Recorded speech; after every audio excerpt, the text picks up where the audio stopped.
How does it look? Hey guys, welcome back to my channel. If you don't know, okay. Hey guys, welcome back to my channel. For those of you who don't know me, my name is Aimee and I've been working as a model all over the world. My last video was all about my modeling journey and how I got to where I am today. If you missed it, I have linked it somewhere around here. I don't know how YouTube works yet. I'm new. You probably think I'm just gonna be telling you the same old rules like models must have a super strict diet, models must work out 7 days a week with a personal trainer, models are never allowed to eat fried food and pizza. No, some parts of that might be true. Like you do need to take care of yourself, but you don't need a personal trainer. You can just work out for free. That's not the point. That is not what this video is going to be about. This video is all about rules you didn't know models have to follow. Before I get to that though, please make sure to subscribe and hit that notification bell so that you can be the first to know when I come up with a new video.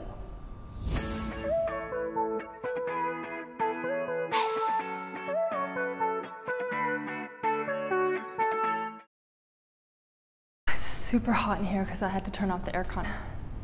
Whew, mad. These are things that I've been told time and time again by my agent or have just kind of picked up and learned along the way through working. If you are thinking about becoming a model or are just curious about what us models have to go through, welcome. Let's get started.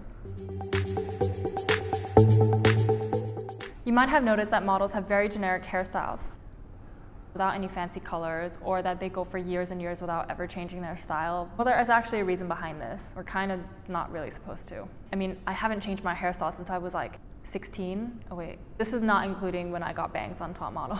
I had no say in that. There are a few reasons why models are discouraged from changing their hairstyles. One of them is so that the pictures in their portfolios are accurate. If all your photos in your book are shots of you with long hair that go beyond your shoulders, but in person you've cut your hair to, I don't know, a bob or a pixie, your photos don't accurately represent what you look like and show what you're gonna look like in a shoot, and they kind of become redundant in a way. If you change your hairstyle drastically, you're gonna have to spend time and effort to take more photos, more test shoots, just to keep your book updated, and I mean, it's just so effortful, and you're likely to miss out on some opportunities along the way.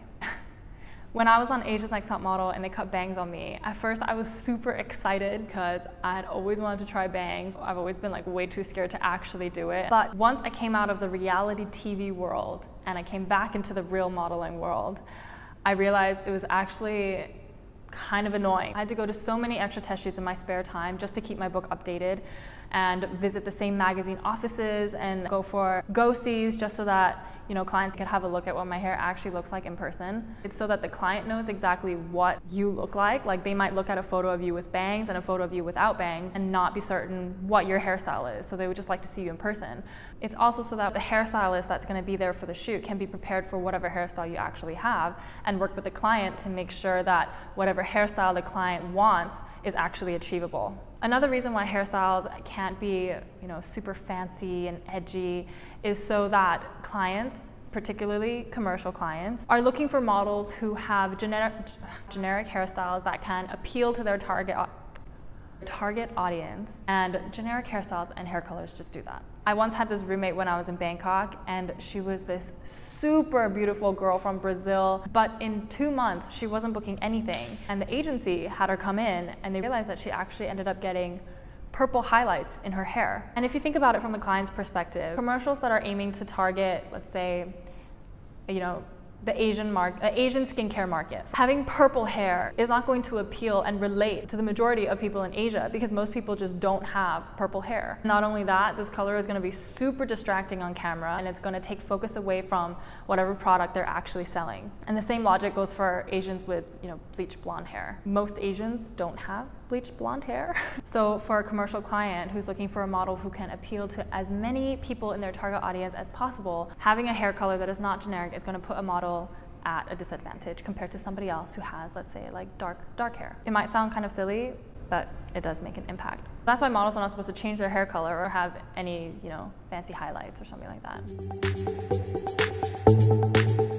I don't know about you, but on my Instagram, I'm constantly seeing, and I love to look at these. I love looking at these images of like super beautiful long nails that have this amazing, gorgeous like nail art and like these cool designs, super cool like ombre colors, geometric nail art. Looks really cool, but unfortunately, models can have fancy nails. We certainly can't do fancy gel work or acrylic nails. The reason for that is because different shoots might want different nail looks, and most shoots are going to ask models to come with bare nails so that the makeup artist can put on whatever color it is that the client wants. This is so that attention is not drawn away from the product, or that it is on brand with whatever it is that you're shooting for. Oh, I didn't even know it wasn't straight. For me, I have always had a huge problem with growing my nails. For the past 2 months, I've been trying so hard to grow them out, and they were super beautiful and long, and I had this baby pink solid gel color on top. I get so annoyed when my nail varnish is chipped. But I booked these 2 TVCs, and both of the clients requested for me to cut my nails shorter and take off my color because they wanted natural looking nails like this, basically. Beep, beep, beep. I was super sad because just like that, they were gone. Luckily though, I was told with enough time to get that color taken off beforehand. But imagine if it's a last minute photo shoot that you find out the night before and you show up to set and the client sees that you kind of like, you know how gel like kind of grows out and it looks like a little like bump that goes on like that. It's just not gonna look nice. And then the model will come across as unprofessional. It's just easier to not get gel nails. 5 beautiful long nails.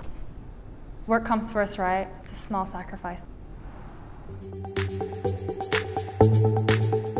I can basically say the exact same thing about false eyelashes and eyebrow embroidery. Believe it or not, clients want to see models' natural beauty. False eyelashes can weigh down your eyelids and make you look super dreamy, and sometimes that's not the kind of expression that they're looking for. And also it starts to look really strange when pieces start to fall out. Same for eyebrow embroidery. Sometimes clients want to have a certain eyebrow look, and not every client is going to want to have strong brows. For example, I'm always talking about skincare clients because that's just the clientele that I normally do shoots for. A lot of times they don't want to put stuff on your eyebrows because it draws focus right to your eyebrows. So no eyebrow embroidery for models. Lash perms are slightly better. I have tried them before in the past, and when I just got them done, they were amazing. Like, you just wake up, you have these beautiful curly eyelashes. But my lashes are naturally, pretty straight. So when my eyelashes were falling out and new ones were growing in, I had some eyelashes that were like curly and some that were like less curly. Then I had to kind of curl the non-curly ones so that it was like, it could kind of look the same, but the result's not the same. It's just not worth the trouble. Okay, let me start with piercings. Clients don't really care if you have piercings as long as you can take them out. Not every shoot is gonna wanna have earrings on their models. The rule that you don't know that models are supposed to follow is we're not supposed to get new piercings, because the problem comes when your piercing is healing. Because some clients don't want earrings on their models, if you have a freshly pierced hole in your ear and they want you to take it out and you can't, the client is going to either have to find somebody else or find a way to deal with that, which is completely avoidable. Plus, makeup artists and hairstylists are going to be touching you, and it's so easy for it to get infected. Trust me, it is super painful. I had gotten 2 forward helix piercings up here, and I thought they looked so cool. I had basically just spent money to endure pain. When I realized it was actually going to be a problem was when I booked this jewelry show for this very high-end jewelry brand. They didn't know that I had these 2 fresh new piercings up here. I thought it wasn't going to be a problem, but from the perspective of the client, in a show where you're wearing these super expensive, beautiful diamond earrings, and then you have 2 studs up here, clients might mistake that to be a product from that brand. They were super unhappy that I couldn't take it out. It was a show, so it's not even like a photo shoot where they can edit it out. So what do? I took my piercings out. Super painful. After the show, I went back to the piercing studio and I asked them to shove my studs back into my unhealed piercing holes. But within that short time frame, the hole had already started to close. While they were putting it in, I could feel hot blood dripping down the side of my face. Plus, taking out new piercings from an unhealed piercing hole introduces so much bacteria and so many germs. So you guessed it, it got mad infected. Of course, that being said, because most clients use earrings that require pierced ears, if you are wanting to be a model, or if you are just starting out to be a model and you don't have pierced ears, my best advice for you would be to talk to your agency. They will be able to help you out with updating the clients and maybe putting you up for jobs that aren't as strict about not having any earrings and needing you to take it out before it's actually properly healed. Next, when it comes to tattoos, a lot of clients prefer models without tattoos, or at least models that have small small tattoos that can be covered with makeup. I don't have any tattoos, but my sisters and I at one point really wanted to get a sister tattoo. But then I thought about it, and a lot of my jobs are skincare jobs, and if I have this big tattoo over here and I'm doing stuff like this, it's gonna be super distracting. I'm gonna need to disclose this to all the clients before I actually go for a shoot with them, and pray that they are okay with the fact that I have a tattoo and that the makeup artist is also okay and able to help me cover it up. Also, from a client's perspective, if they have two beautiful models that they're choosing from and one has a tattoo that is gonna be super distracting and very visible when the camera is super close up versus one that doesn't, who do you think the client is going to favor? I know there are so many models that have tattoos. Cara Delevingne has this like giant, like, I don't know, lion, tiger tattoo on her finger, and it was actually used in the campaign. But she was a successful model already, and she was booked as a celebrity model or a personality. Any job that comes that needs her would have booked her knowing that, and it wouldn't have been a problem. That's very different from the vast majority of models that are out there. Unfortunately, having ink is sometimes just a liability, and so models are heavily discouraged from getting new tattoos, or at least getting very visible tattoos.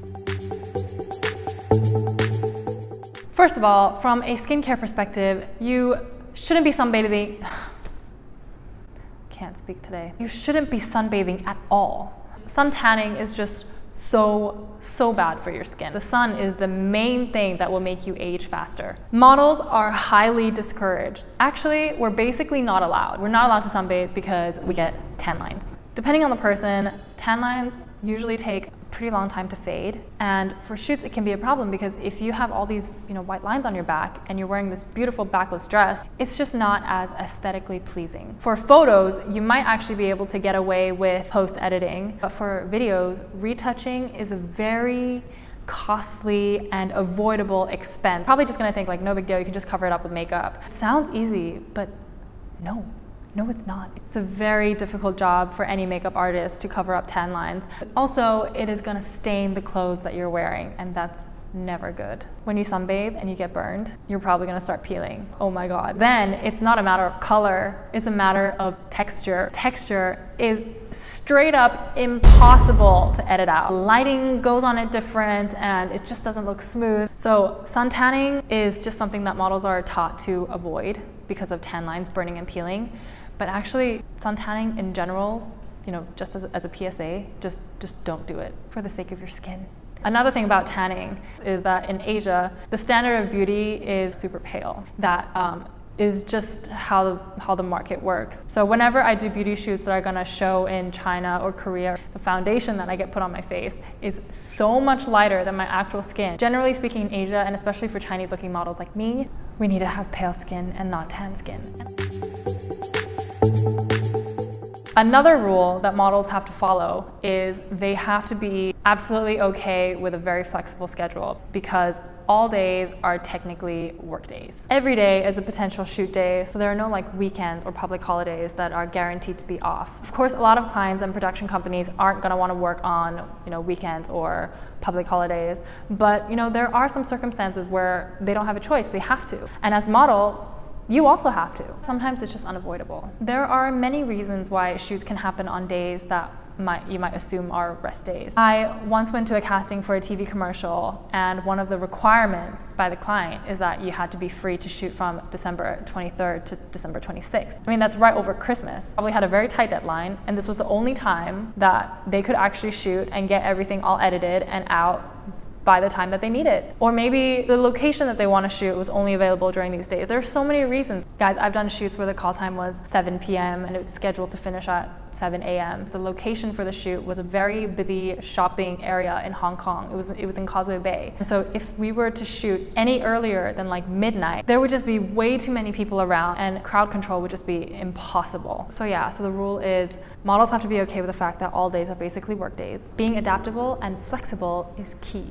Every day being a work day is particularly true when you're on placement. Placements are when you're working in a market in another country for a contracted period of time, and it's usually like 2 to 3 months. During those 2 to 3 months, technically the agency has hired you so that any day within that time can be a shoot day. In certain markets, like in Europe, shoots don't happen on Sunday. But in other countries like Bangkok, forget about that. I once went 15 days nonstop going to either castings, which, you know, take all day, or, you know, shoots. And I actually had to ask my agency to give me a day off because I was so tired. That's just something that models have to deal with if they want to be models.